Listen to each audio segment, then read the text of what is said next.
천사의 아침 방문을 찾아오신 여러분을 환영합니다. 오늘도 아침 예배 말씀으로 믿음과 위로의 시간을 갖게 되길 바랍니다.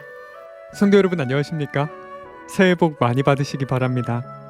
오늘도 아침 예배에 찾아오신 성도님들을 진심으로 환영합니다. 어떻게 하면 흔들리지 않고 하늘 가나안으로 더 가까이 나아갈 수 있을까요?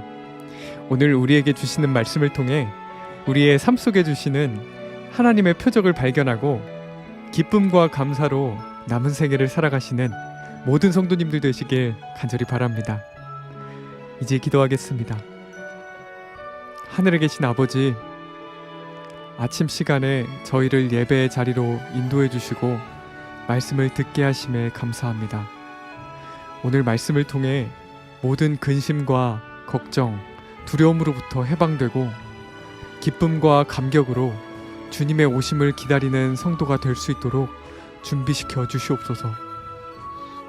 또한 삶 속에서 주께서 주시는 표적을 발견하는 영적인 눈을 열어 주시옵소서. 말씀을 전하시는 목사님과 함께 하시는 사모님을 사탄의 공격으로부터 보호해 주시옵시고 이 시대에 꼭 필요한 말씀을 전하실 수 있도록 성령께서 인도해 주시옵소서. 예수님의 이름으로 기도드립니다. 아멘. 안녕하십니까? 오늘 아침에는 실제적인 문제를 살펴보겠습니다. 성도 여러분, 지금 우리는 하늘 가나안을 향해 가고 있는데 어떻게 하면 우리가 흔들리지 않고 확고하게 이 길을 갈 수 있을까요? 바울은 항상 기뻐하라고 했습니다. 가끔 기뻐하는 것이 아니라 항상 기뻐하라고 했습니다. 빌립보 4장 4절입니다. 빌립보 4장 4절. 주 안에서 항상 기뻐하라. 내가 다시 말하노니 기뻐하라. 성도 여러분, 인생에 계속해서 근심, 걱정, 두려움이 밀려오는데 어떻게 우리가 항상 기뻐하면서 살 수 있을까? 만약 우리가 바울의 말씀대로 항상 기뻐하는 이 복음의 비결을 발견할 수 있다면 우리 인생에 놀라운 변화가 생길 것입니다. 그렇죠? 기쁨과 감격으로 살려면은 하나님의 표적을 보아야 합니다. 자, 그런데 어디서 어떻게 보아야 하냐? 이 문제가 나오겠죠. 우리가 표적을 날마다 보면서 산다면 어떡할까요? 하나님의 표적이 날마다 내 눈에 보여요. 모든 근심, 걱정, 두려움을 완전히 초월하게 될 것입니다. 자, 질문드리죠.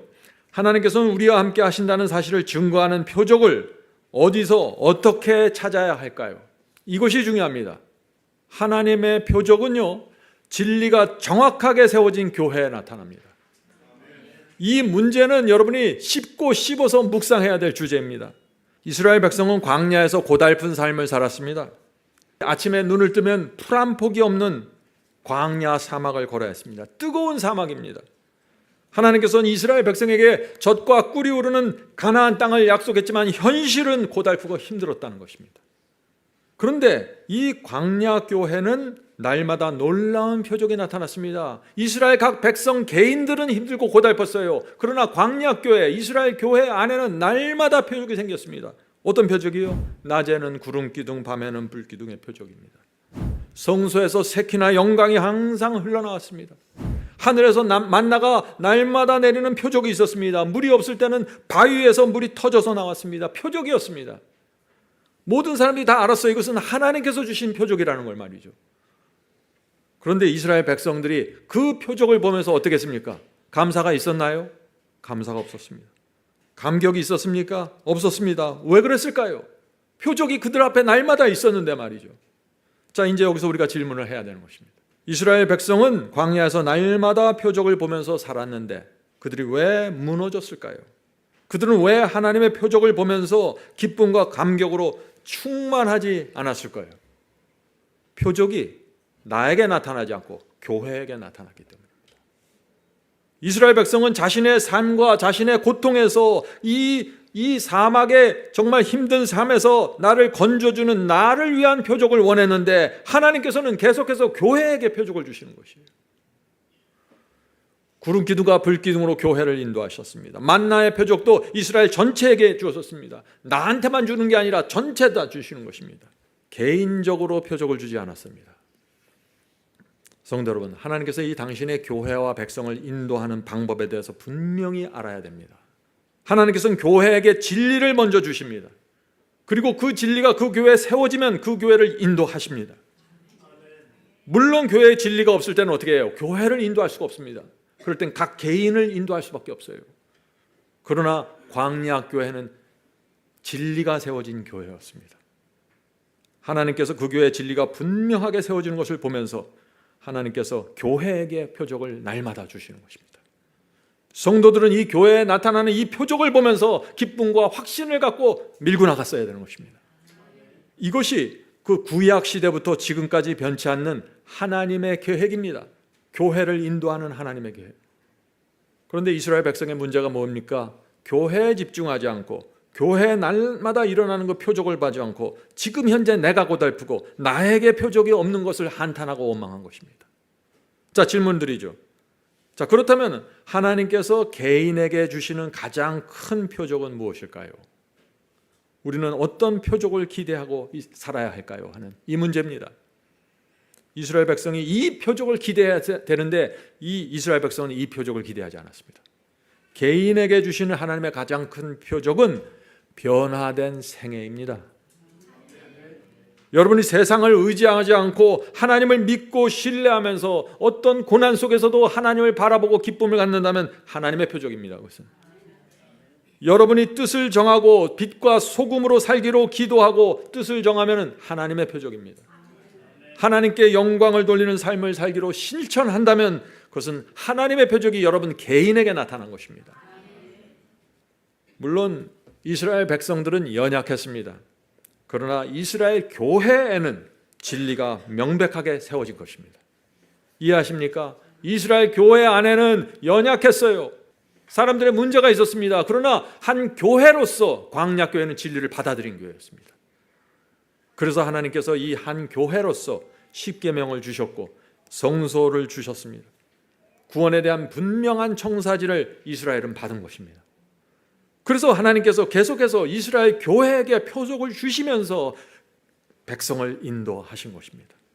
그러므로 이 백성들은 광야교회에 주시는 그 하나님의 표적들을 보면서 감사와 기쁨과 감격으로 순종하고 가나안을 향해서 전진해야 됐던 것입니다.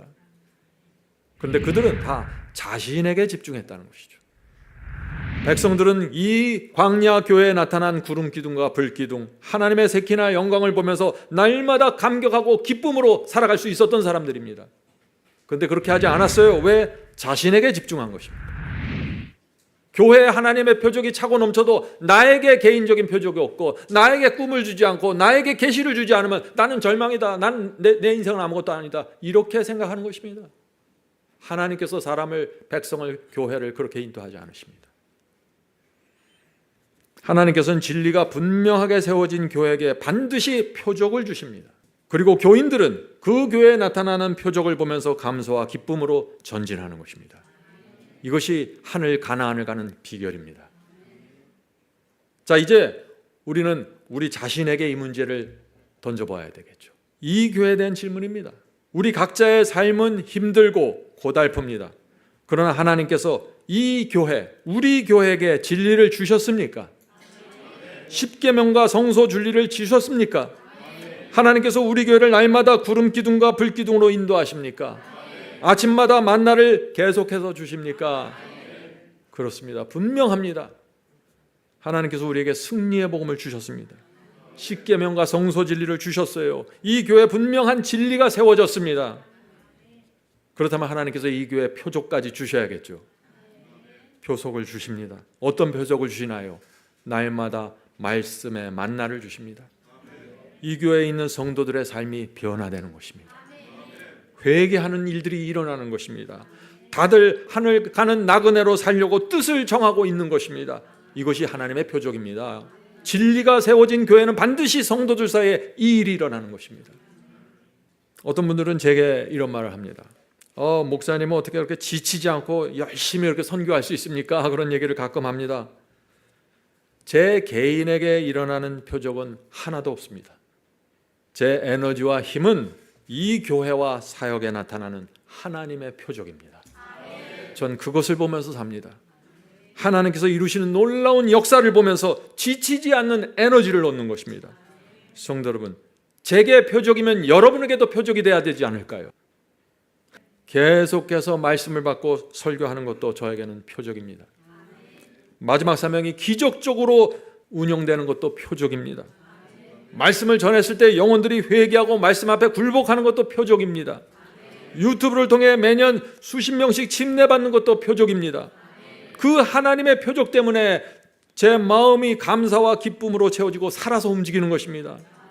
성도 여러분, 저에게 표적인 것은 여러분에게도 표적이 되어야 한다는 것입니다.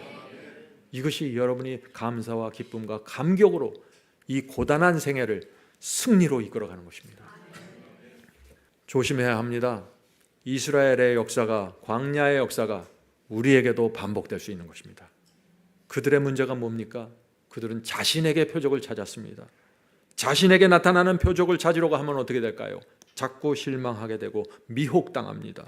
나에게 몰두하면 무너집니다. 이것이 이스라엘의 역사였어요. 내가 가난합니다. 내가 힘듭니다. 그래서 어떻게 해요? 그러니까 우상을 찾아가야죠. 나에게 몰두하는 것입니다. 지난 6,000년 동안 하나님께서는 그렇게 역사하지 않았다는 것입니다. 사도시대도 마찬가지입니다. 사도시대에 하나님께서는 개인에게 표적을 주지 않았습니다. 진리가 세워진 다락방 교회에게 오순절 성령을 주셨고 초대교회 속에 날마다 표적이 일어나도록 역사하셨습니다. 교인들은 그 초대교회에 나타난 표적들을 보면서 기쁨과 감격으로 복음을 전파했습니다. 성도 여러분, 초대교회의 그 모습이 우리의 모습과 우리가 봐야 될 모본입니다. 많은 분들이 이렇게 생각합니다. 내 인생에는 표적이 나타나지 않습니다. 하나님께서 내 인생에 기적을 주시면 내가 흔들리지 않을 것입니다 라고 말이죠. 잘못된 생각입니다. 여러분을 여기까지 인도해 주신 하나님을 생각하십시오. 과거에는 생각하지도 못한 놀라운 빛으로 인도하신 하나님을 생각하십시오. 그것이 표적입니다. 하나님의 표적은 어느 날 갑자기 우르랑쾅쾅 하면서 나타나는 것이 아닙니다. 날마다 말씀의 만나를 주시고 구름기둥과 불기둥으로 인도하셔서 하늘 가나안을 향해 우리의 발길을 인도하시는 것이 가장 큰 표적이고 우리에게 필요한 표적입니다. 기도하겠습니다. 하늘에 계신 아버지, 저희를 여기까지 인도해 주셔서 감사합니다.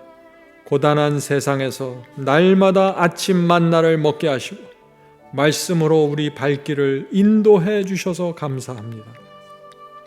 주여, 주께서 주시는 말씀대로 뜻을 정하고 전진하길 소원합니다. 인도해 주시옵소서. 주께서 저희 인생을 보이지 않는 구름 기둥과 불 기둥으로 인도하심을 믿습니다. 주께서 오시는 그날까지, 요단강을 넘어 가나안에 들어가는 그날까지 감사와 충성으로 주를 따르기 원합니다. 붙잡아 주시옵소서. 예수 그리스도의 이름으로 간절히 기도드립니다. 아멘. 성도 여러분, 마지막 사명에서는 아침 예배 채널을 유튜브에서 별도로 운영하고 있습니다. 아침 예배 채널에서는 매일 새벽 4시에 예배 영상이 올려지고 있으며 특별히 아침 9시에 예배가 진행됩니다. 아침 9시 예배가 아침 예배 채널의 독특한 특징입니다. 원하시는 분들은 유튜브에서 아침 예배 채널을 별도로 구독 신청하여 주시면 저희와 함께 아침마다 예배 드릴 수 있습니다. 매일 아침마다 하나님의 말씀으로 저희 모두가 주 앞에 나와 예배 드리는 신앙으로 함께 나가게 되길 간절히 바랍니다. 감사합니다.